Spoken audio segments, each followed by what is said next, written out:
mesela mazluma, ama bütün bunlar deliller yok sayılarak, hatta dosyaya bakan aynı savcı bir önceki sefer mazlum için beraat istemiş olmasına rağmen hemen kısa bir süre sonra yukarıdan gelen bir emirle, anladığımız kadarıyla mütalasını değiştirip bu sefer ceza istiyor. Yani bütün bunların hukukla anlatılacak bir yanı yok. Bu düşman hukuku. Aslında düşman hukukunun tam da tanımını oluşturan bir dosya, Mazlum İçli dosyası.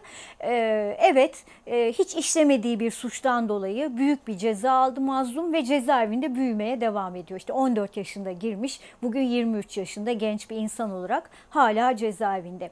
Ama ben tekrar şunu söylemek istiyorum. Şimdi ben çok uzun yıllardır insan hakları hareketinin içindeyim ve Kürdistan'a her gittiğimde o kadar büyük hak ihlallerine şahit oldum ve olduk ki insan hakları savunucuları olarak. Ben iple askeri araçlara bağlanarak yerlerde sürüklenen kadınları gözlerimle gördüm. Onların otopsilerine katıldım.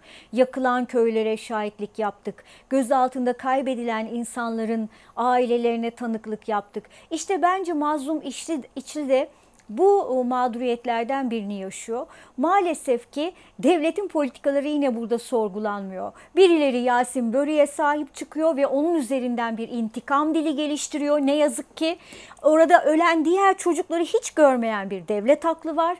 Ve bütün bunların tek sorumlusu olarak da Mazlum İçli isimli bir başka çocuk da yargılanıyor. Ama maalesef ki bu Kürt çocuklarını birbirine kırdıran bu zihniyet, bu çözümsüzlük politikası bu toplum tarafından tartışılmıyor. Bence temel problem de bu. Hukukun temel bir kuralı vardır. Şüpheden sanık yararlanır diye.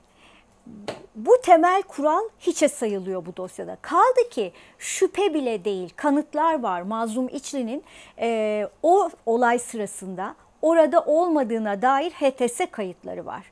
Tanıklar var, düğünde çaldığına dair tanıklar var. Bütün bunları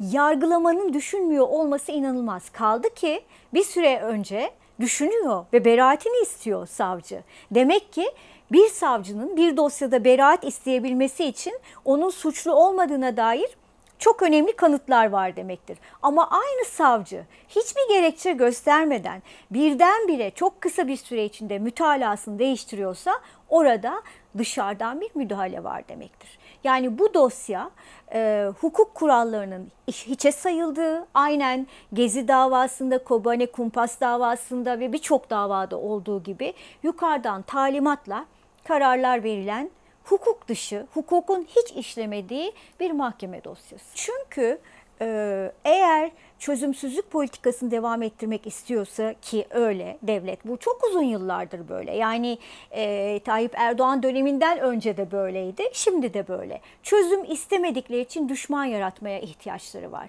Hep bir düşmana ve hep bir şiddete ihtiyaç var. İşte bunun için de araçlar seçiliyor. Mazlum İçli maalesef ki bu anlamda devletin düşmanlaştırma politikaları için bir çocuğun hayatı araç olarak kullanılıyor. Bu çok korkunç bir şey. Aslında bütün bunların sebebi esas olarak Kobane meselesidir. Kobane'de Kürtlerin kazanımlarıdır.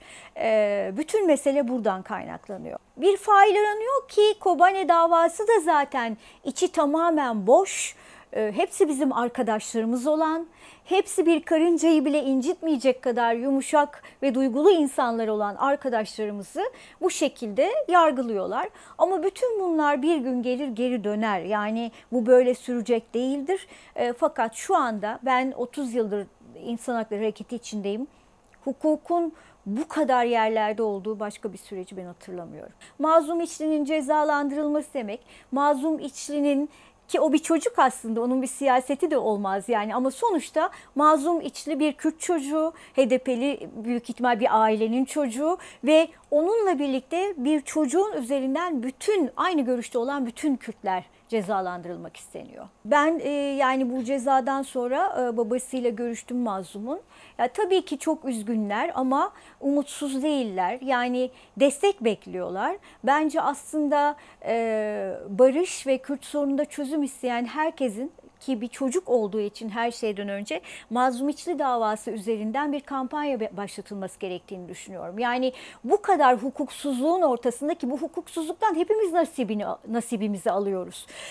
Herkes alıyor. Bir tweet attığı için bile insanlar yargılanıyorlar. Herkesin bu davayı temel alarak bu dava üzerinden hukukta bir şey istiyoruz. Yani gerçek bir hukuk sistemi istiyoruz. Hukukun uygulanmasını istiyoruz diye bir kampanya başlatılması gerektiğini düşünüyorum. Kendisine bence demokratım diyen herkes ya da Kürt sorunu çözülsün, barış olsun diyen hangi görüşten olursa olsun, barış isteyen herkes bence bunun önünde olmalı. Tabii ki toplumu çok etkiledikleri için, örneğin oyuncular, futbolcular, toplumu en etkileyen kesimler bunlar. Bunların da içinde olduğu bir kampanyanın başlatılması taraftarıyım. Bu bir düşünce aşamasında ama umarım en yakın zamanda olacak. Şimdi Mazlum İçli aslında bu coğrafyada şu dönem birçok insan hukuksuzluğa uğruyor. Yani kendimden örnek vereyim. Ben Özgür Gündem gazetesinde genel yayın yönetmeni hanesinde adım yazıldığı için silahlı örgüt üyesi olarak ceza aldım.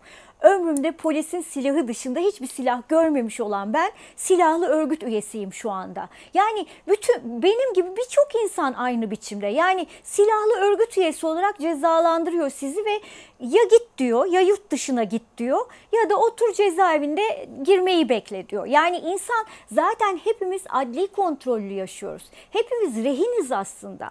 Yani o nedenle aslında herkes şu anda baskı altında. Mazlumun yaşadığı hukuksuzluğun ölçüsü farklı olabilir ama o hukuksuzluğu herkes yaşıyor.